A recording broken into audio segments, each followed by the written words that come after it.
Hey guys, Justin here. I wanted to take a quick second and tell you about the second annual Growth Now Movement Live, held in my hometown of Reading, Pennsylvania, May 15th through 17th, 2020.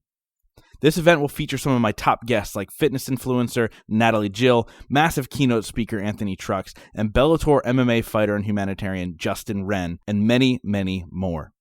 This is going to be a life-changing event. It is truly a day-and-a-half long rock concert for entrepreneurs, forward thinkers, and people who are ready to take their life to the next level. So, if that's you, head over to gnmlive.com and grab your tickets today because prices are going up soon. Again, go to gnmlive.com now to level up your life and truly create the life of your dreams. Can't wait to see you there. What is the secret to unlocking your full potential?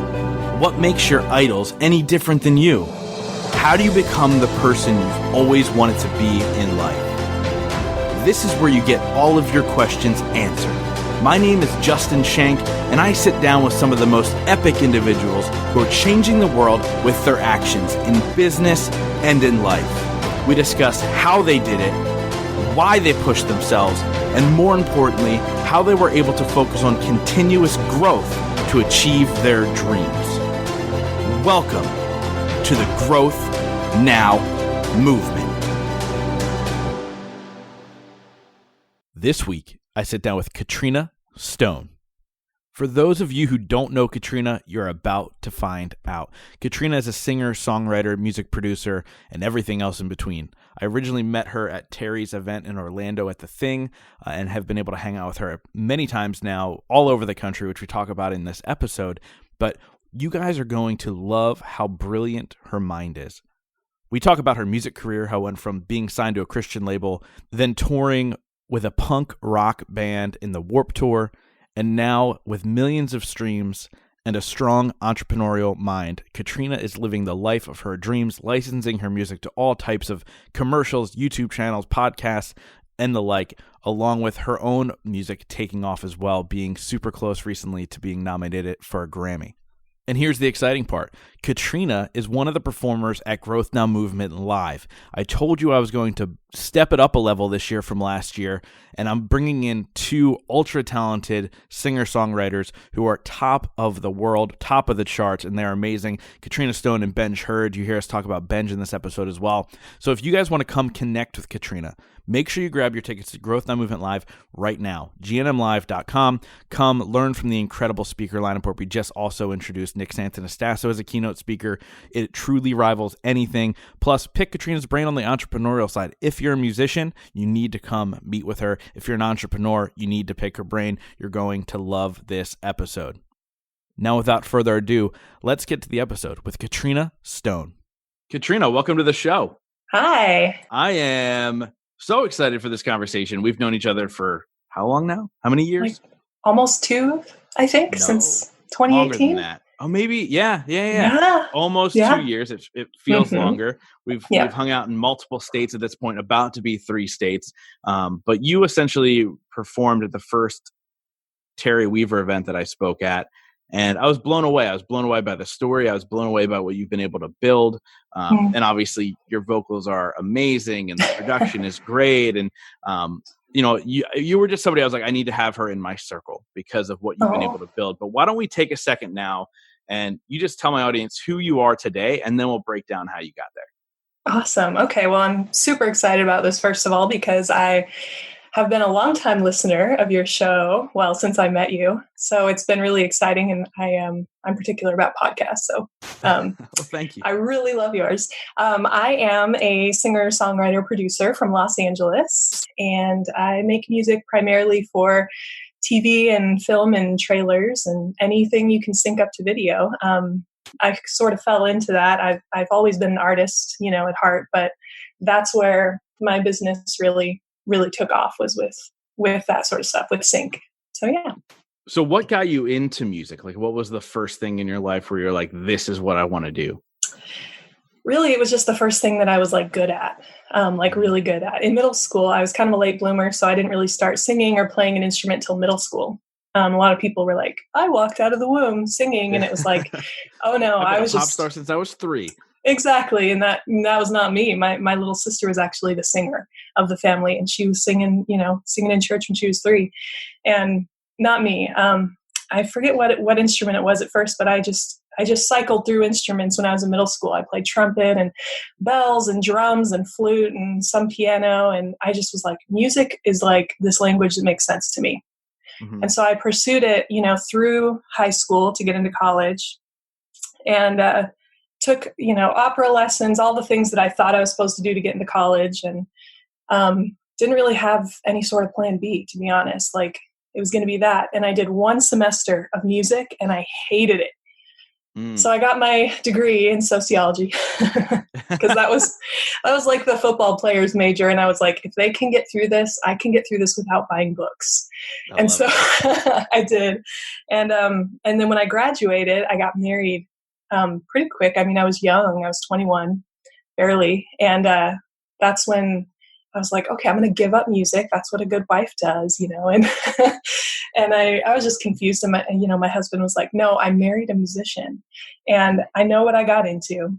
And so that was the first time I felt like I could really pursue music and like think about it as a career choice, with his support.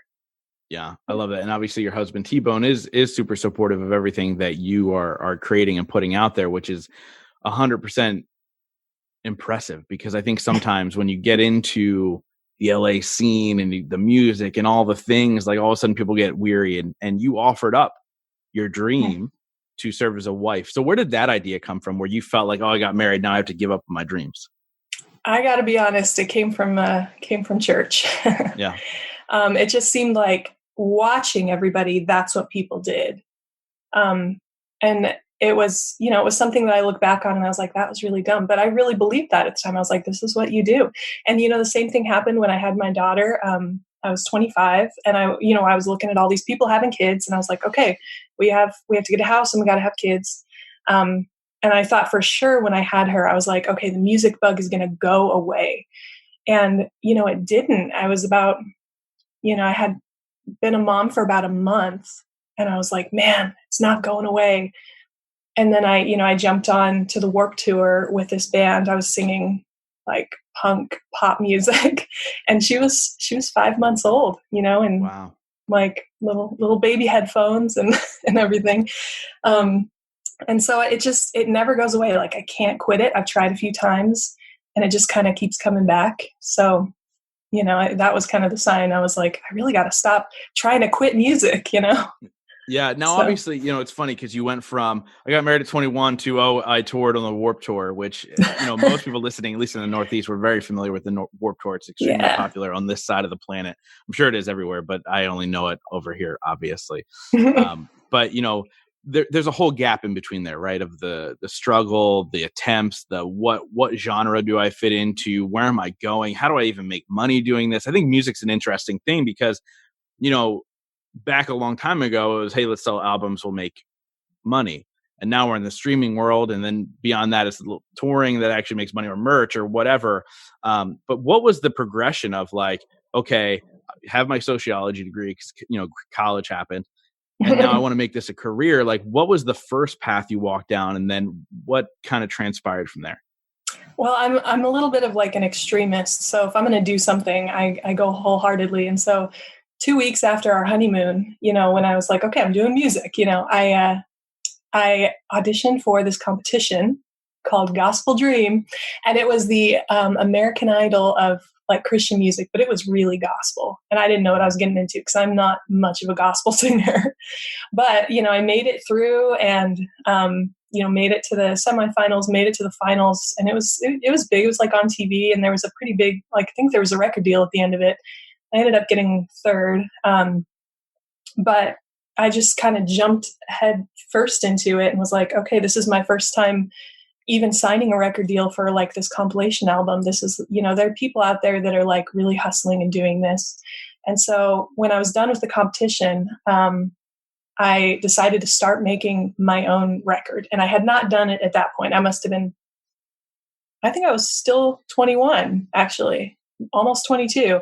And I was like, I'm going to make a record. I know I can't release it yet because I'm under this record deal, contract. And so I made a Christian album because I thought, that's what I'm going to do. And it was, it was okay. It wasn't great, but it was like it's a step in, many records that I've made that I had to make in order to like get where I'm at. You have to like go through the process of recording and releasing this stuff and being like, I'm not super like proud of this. Like I want to do better. And so, I cut another Christian record, and that one got a little bit more attention. I was taking some meetings in Nashville with some Christian labels, and I walked out of like basically one of the meetings and just walked out of Christian music entirely. I was like, I don't think I can do this. They really want so much control over, and it was just the record. It wasn't just Christian music. It was just all of the record labels in general. They wanted to have other people write my music. And I know I wasn't super great at it at that time, but I was like, no, I want control over what I say and what I sing about. Yeah. Why was that? Why was that so important to you? I think my image and the way that I'm perceived has always been pretty important to me. Just what I stand for, what I want to sing about, especially, now as a mom, it's like, it's pretty important to me. Like, and I think it's always been kind of innately in me to be like conscious of that. And I just really didn't want other people like writing music that I had to basically sing as my own. And I didn't really have control over whether it was cheesy or whether it was just like weird or cliches or, I really wanted to have creative control. And I'm really glad I did that. I mean, it wasn't like a regret of mine, like not signing with somebody early on. It was just something that, was another step that I had to take. Sure. No, and that totally makes sense. So here you are, you leave the scene completely, at least the Christian music scene, but then you still find yourself at some point on the Warped Tour. So how did that whole thing transpire as far as switching over into a pop punk type of, or pop, what did you say, punk rock or? It was like pop punk, kind of a little bit edgy rock, a little bit electro. So Christian. No. Nope.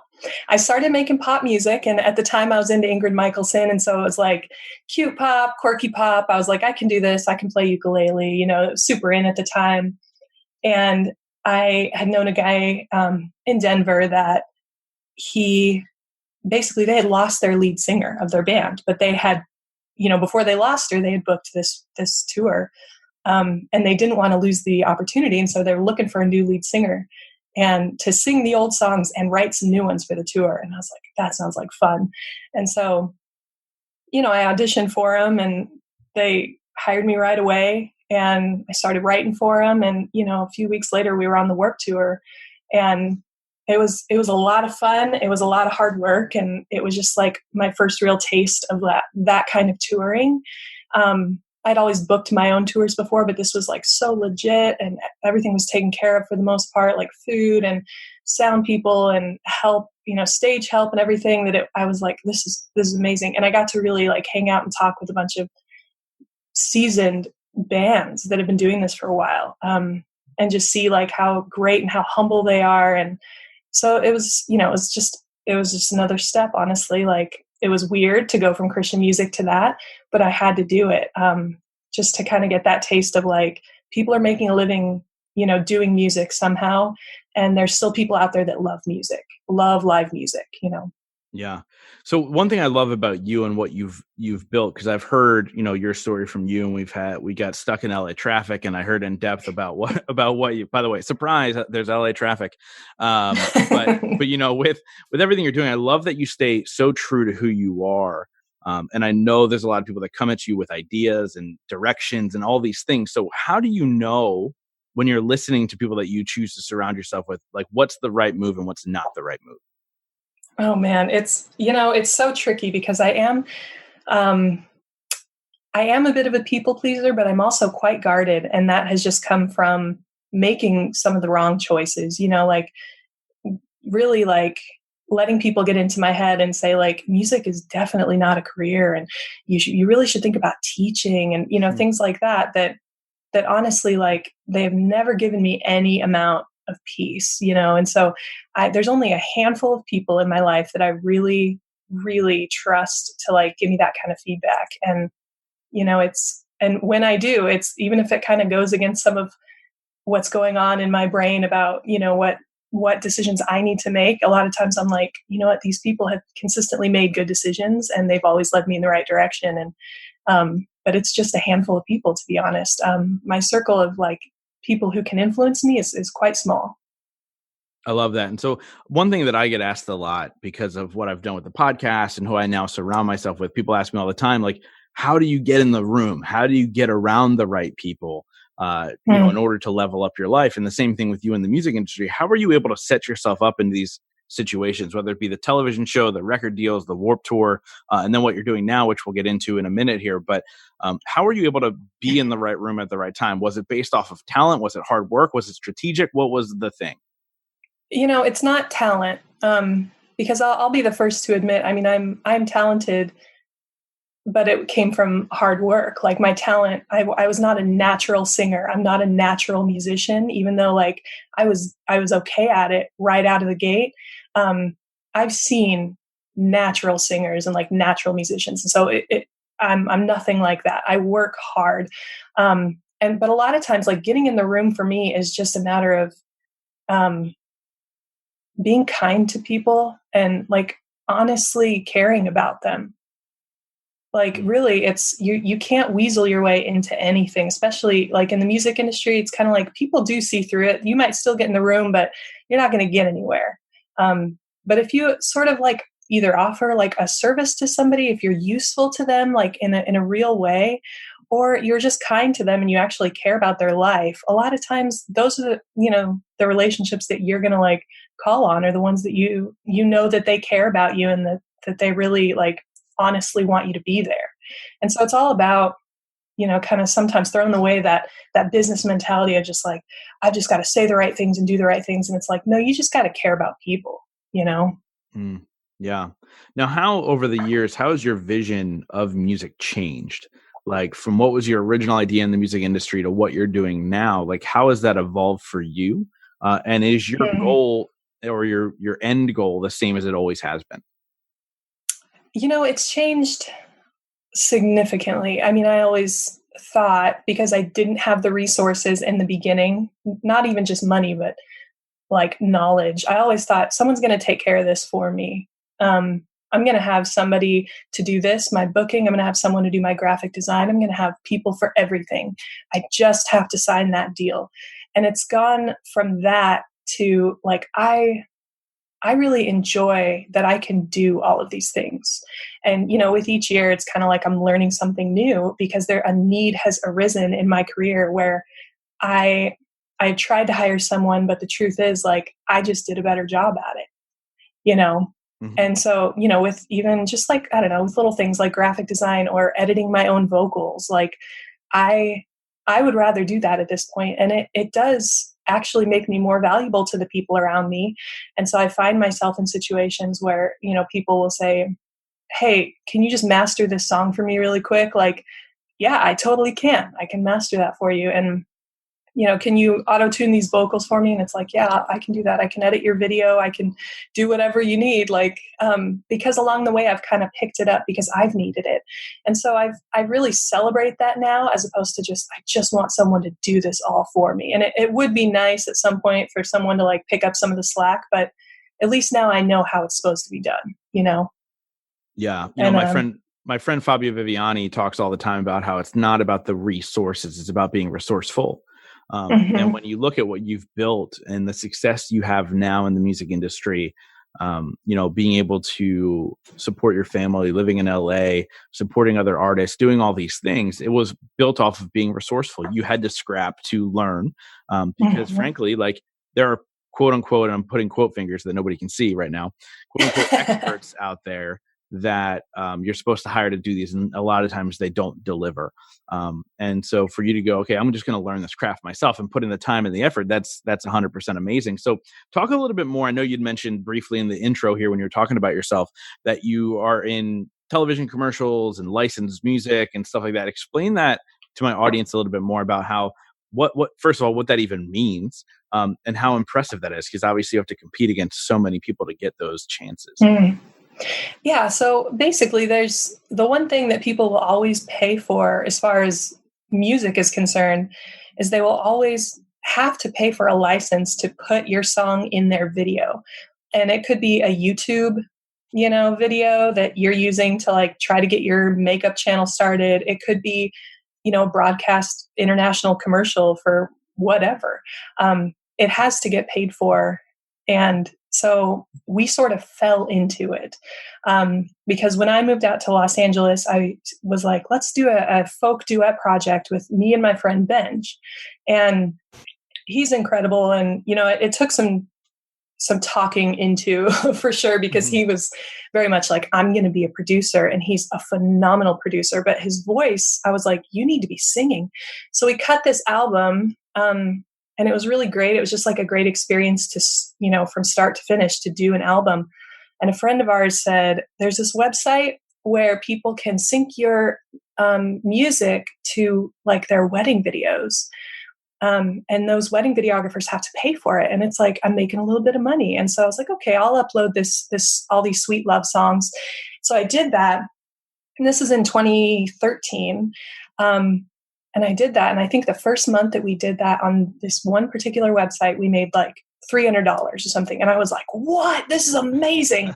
Like, we made money with music. And I was like, it was such a huge victory for us, because I didn't have to like beg my friends to come to a show. I didn't have to sell CDs out of the back of my car. It was like, I didn't really do anything, actually. We just put it out into the world, and our little song babies just like made money for us. And so I was like, okay, there's something enormous here. If we had, 5 times the amount of songs, that would be $1,500, and we just started branching out and going crazy. I put my music up there. We started writing more for me. And then we started writing more just for Benj as a solo artist. And then all of a sudden, after about, a year and a half, we'd had a massive catalog of music that was pulling in, so much money. We had one song, I think at one point I had added it up, and it had been on there for like 2 years, and it had made like $500,000 or something, something crazy from one song. And I was like, this isn't, it's just insane, And then that has just started like booming. There has been more of that like micro licensing world. There's tons of websites where you can license music. And so it was, it was a really great opportunity for us to see like, oh, there's so much here, and as soon as we made any money, my brain just like lit up, and I could figure out how to like multiply it immediately. It's just kind of the way that my head works. And so it really opened a lot of doors for us to like, we toured off of that money, obviously supported ourselves, bought a bunch of equipment, really like it was a business. Like that's what it is, Yeah. And I love this idea, because everybody talks about passive income these days, however real or not that is. But this is truly a passive income. You create it once, and then it just goes. And like you said, $500,000 over how many years? It had been 2 at the time. It's made so much more than that now. Yeah. This one particular song. And it's, it was just kind of a fluke. Like I never really thought that this song, it's not even one of my favorite songs. It's not anything that I think I performed it live like twice. And I was like, I hate this. So I don't want to perform it live. So I don't even really want to mention which one it is. But yeah, I mean, I've got 100 and just in my catalog, I think I've got 100 and something, 150 songs or something just under Katrina Stone. And then it was just like a lot of hard work and consistency. And it's like the one place where there's still just a ton of money being poured out for music. Yeah. No, and I love that. And I feel like you guys, I mean, at least from my perspective, because I wasn't ever into this side of the music industry, you guys were some of the first people to really kind of venture into this and be like, look, this could be an ultimate thing. I think there's a lot of people out there in at least the music production world that are like, oh, I can make a couple of bucks selling music to podcasters or, YouTubers or whatever. But there is this much larger reach and opportunity for individuals like yourself that have that music and that business mind, right? And so like when you realize like, wow, this is a way to make money and it became a business, like how did you shift your mindset or your approach at that point when it became a business? Was it like, oh, I'm just a musician who happens to upload, or did you look at it more from like an entrepreneurial standpoint? I looked at it from an entrepreneurial standpoint because I wanted to see where we could go with it. I've always been a little bit more type A, a little more like a weirder, more organized kind of creative. I'm not, I don't know, I've always been very structured and like that makes sense to me. And so I could look at the numbers and be like, we could grow this and this, and then we got to find other companies and then we got to branch out into retail radio. And like my brain just went. And so at that point, it's just a matter of like time and hard work. Like, how much are you going to sit down and research this and learn this, and that's what I find, with a lot of musicians, because I'll coach a lot of people. I'll sit down with them and I'll know within 5 minutes whether or not they're actually going to do this, because it is work, like I got to sit down and find these websites. I got to communicate with these people. I got to change the bit rates of my songs to like match what they want. And it is work, but once it's out there, it's like, it's passive. It just goes for years, So it definitely changed in my mind. And I balance Benj really well in that way because he is so creative and just has all these incredible ideas. And I'm very structured. And if I say I'm going to do something, I'm going to do it, Yeah. Which is funny. You keep bringing up Benj, and obviously as people are listening, they know that at Growth Not Movement Live, both you and Benj are performing, because performing is still such a large part of what you guys do. Like you said, you use this type of thing to fund tours. I think you toured last year, right? Oh yeah. Yeah. We try to tour every year. I think I'm actually going to end up doing a couple this year. Cause really my heart is on the stage. Like this is a means to an end. Like I just love singing live. And it doesn't even have to be my own stuff. Like we had a residency at Margaritaville it was like 3 nights a week for 7 months or something. And it was mostly covers, and I just love performing. So yeah, that's really where I'm at. Yeah. I was going to ask you what it was like that lights you up the most about the industry now. Is it still, it's still performing on stage. It's like the number one high for you. Yeah, absolutely. I just love it. And it took me some time to get there. Like I was never great at it. And then I just kind of stumbled into like, you know what, I need to be me and not try to be other people on stage. Like I am a little bit like sarcastic and weird, and I have a dry sense of humor. I'm not bubbly. I'm not going to dance, like I'm super awkward. And when I like started to embrace that, that's when I was like, okay, yeah, you know what? People relate to this. Like, yep, I totally hit my head on the microphone trying to change my tuning pedal, or like I saw that happen. Yeah, it happens almost every show. That's why I mention it, because it happens so much, and I just do stupid stuff. And like when I just kind of let go of like what people expected out of me, it was so much easier. I love that so much because, I look at this show and the fact that I don't edit it, although we had some connectivity issues here, so I'm going to have to edit this one. But I look at this show and I look at when I speak on stage, and it's just kind of this goofy approach. I'm not somebody who's been trained by Toastmasters. I did go to Toastmasters 3 times, and then I was like, I'm never going back again. I just bring my personality to something, and I feel like that's what people are drawn to. And I love that that's what you do as well, in a completely different way and a completely different arena, compared to what I do. But you see that authenticity working, right? It becomes infectious. Like I see the people that attend Terry's event that have seen you perform, and they're obsessed with you. And I mean that in a very uncreepy way. Like they just love your music, they support you, all those things, right? You come out with something new and they post about it, like your Christmas album that came out and stuff like that. And so I think that's infectious because you are yourself. And that's why I'm excited to have you at Growth Not Movement Live, because you're able to kind of bring an energy, an infectious energy of just being yourself. As you're going about this whole entire thing right now, and like you said, you're touring and you're living this great life, is there something next in your world that you're trying to reach? There definitely is. My focus right now is I'm trying to kind of reach some like money goals where my passive income is at a certain amount where I can just tour way more often. And I've toyed around with the idea of like, okay, do I need some help? Like, do I need to sign a publishing deal? Do I need to like work with a record label? And that's something that's been coming up more and more in like the last year. But basically with the resources that I have now, what I have kind of been able to build, I want to take an approach to my music as if I am this label, and I want to go out and just do some crazy things.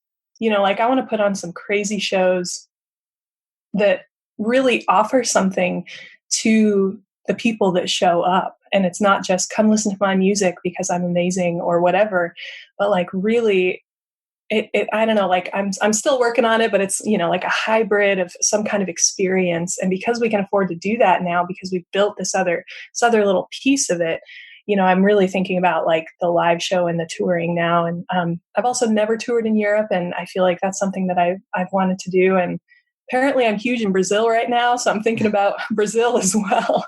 That was kind of a weird. I get a lot of Brazil loves you kind of comments, and I'm like, I need to look into this. But yeah, I'm thinking about really like more performing this year, because I just have such a huge catalog, and I am releasing an album in May. And this is not a sync album. This is just me getting some of my thoughts out kind of album. And I haven't done this in a long time, but I will have produced it, written it, sung on it, played everything on it, essentially 100% me, mixed it, mastered it. And it's going to be like a full album. And that was like my challenge for the year is like, can I still do this? Like, like I've learned so much. Can I completely do this album and cut something I'm really proud of that isn't necessarily for a Skittles commercial or, something like that. It's just me, and it's a little scary because like putting that out there, I'm like, oh man, some of these songs, I'm going to offend people, like, but someone even just told me the other day that music is about like bearing your soul. And this is something that people are going to relate to, even if it's a little harsh sometimes. Like you just got to go for it. And this is a piece of who I am. And I kind of want to show that, So that was a very scattered answer for that question, but I have a lot of things going on. No, I truly love it, because I think that, you have to be yourself 100%. And obviously you're going to offend some people along the way. And that's just part of it, right? Like part of that, like, what is it? If you've never made, I don't know the quote, somebody said a long time ago, if you've never offended anybody, you've never stood for anything, or something like that. Yeah. I know what you're talking about. I completely agree. But that guy pissed off everybody. It is what it is. But, with that being said, I think people need to understand the talent that comes from you as well. You had set a goal this last year to try and be nominated for a Grammy. So you came out with an album, and you were literally like one spot away from being nominated for this Grammy. Like, that's massive talent to say, hey, here's my goal. I'm going to go after it. Here's how I do it. And it's so tactical as well. And I think that there's a lot of things that entrepreneurs can learn from you beyond and outside of the music industry, just by the tactical things that you've taken into the music industry and your career, because I think that's kind of mind blowing. I just wanted to throw that out there. Now, obviously with this podcast, I get the opportunity to interview some of the world's most successful people. And so my question for you is, what is your definition of success? And what are 3 things you do every single day to ensure that success for yourself? Success for me, I think a lot of people would say, happiness, as long as you're happy. I am happy when I set goals and I'm actually striving for them, whether or not I reach them, as long as I'm actually striving for something. That is success for me, like consistently every single day making some sort of step. And the 3 things I would say that I do to ensure that is I use a planner every day, and I get up in the morning and I sit there with my coffee and I plan out my day. And I look at what I didn't get done from the day before. And so every day it's like my little project manager telling me what to do, basically. So that's one of the things. And let's see. I drink a lot of coffee. I thought you were going to say you drink a lot of other stuff. I was like, what? I do. After the coffee. Or mixed with after the coffee. Sometimes inside the coffee. You got to come down from the coffee. I had so much coffee. Yeah, but no, I feel like consistency for sure. Like in my day, it's just like like success becomes a habit in a way. Like having a successful day is habitual now, because I plan pretty consistently. And the third thing, honestly, is like you really have to know yourself. You have to know who you are and how you function best. And even though I'm a people person, I have to be alone to really be like a high performer. I get distracted by other people. And I kind of get lost in people. And so if I really want to have a successful day, I have to be alone. So I love that. No, I totally love that. And I'm very much the same way. Like if I need to get tactical things done, I need to put my head down and I cannot be distracted because of ADD or whatever. I've self-diagnosed ADD, never by a doctor, but it's totally got to be there. My whole entire life just shows proof of it. But to be able to shut things out and not be distracted by a person or a phone or whatever, and you just sit down and you get it done, that's huge. So what can people expect from you at Growth Now Movement Live this year? Some new music for sure. Yes. And I just want to be me. So you can tell me whatever it is you want me to do, but I got to bring, my weird awkwardness. That would be what they could expect. No, I'm kidding. It's not just that, but I really kind of leaned into, I auditioned for The Voice several times, actually, like those industry auditions. Right. And this last time they were like, oh, we filled our alternative quota. And I was like, I'm alternative. So anyway, I'm realizing these things about myself, and I'm like, I need to lean into that a little bit. Like this is who I am, Yeah. So they're just going to get me, unfiltered me. I love that. And guys, look, obviously I've known you now for a couple of years. We've hung out a number of times. You're going to be at Growth and Movement Live the whole entire time. If you guys are listening to this and you're coming to Growth and Movement Live, make sure you try and find some time with Katrina, get to know her on a different level and pick her brain. Look, even if it's business, pick her brain. She's super smart when it comes to both the music and the business side. Somebody that you definitely want to connect with. But if they're not going to be at Growth and Movement Live, which would be a dang shame, but if they're not going to be there, how do they get a hold of you? Where do they find you online? What's all that stuff? They can find me at Katrina Stone Music. I'm also on Instagram at Katrina May Stone, May with an E. Someone took my name, so I had to use my middle name. But yeah, you can always shoot me an email, and musicians out there, you absolutely have to go to Growth Now Movement Live. Like, come and talk to me. I hope that there are musicians out there that are taking their business seriously enough to be attending events like this. But yeah, you can always reach out to me, and I can tell you more about it, and just send me emails through my website. And you can find me on Spotify and Apple Music and all that. If you just search for Katrina Stone, it's kind of everywhere. You can practically Google me and find, all my info. It is definitely all there. Katrina, obviously as a listener of this show, you know what's coming next. So since this show is called the Growth Now Movement, I wrap up every single episode with this one question. And for you, what has been your biggest moment of growth in your life? Oh man. After we moved out here, we had been here for a year. And we were moving out of our apartment, 1-bedroom apartment where my daughter was sleeping in the closet. And we were basically homeless for 3 months. We slept in Benja's studio, just trying to find a place to live. And those 3 months, we really had to prioritize, what are we trying to do here as a family, what's going on here? And then we, found this warehouse that we're renting.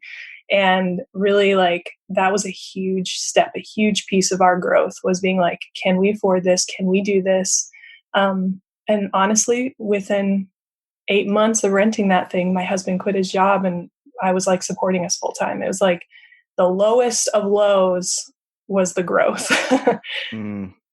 Yeah. I love that. Katrina, thank you so much for coming on and sharing your story of both music and business. Obviously you inspire me with what you're building. I'm really, really excited to have you and Ben at Growth Now Movement Live. Just have you guys there. And then on top of that, the bonus for everybody is that, including myself, is that you guys are performing. Just really, really exciting. Guys, make sure you check her out. Listen to her music on Spotify. Highly, highly recommend it. I promise you it'll get added to your playlist once you hear it. But Katrina, thank you so much. Yeah, thank you. Seriously, this was great. Thank you guys so much for being a part of the Growth Now movement. This is how you can really help me out. If you guys enjoyed this episode, please share it out on Facebook, Instagram, Twitter, all that fun stuff. And let's grow this movement to epic heights. And it's all going to be because of you guys. Thank you so much, and we'll see you next week.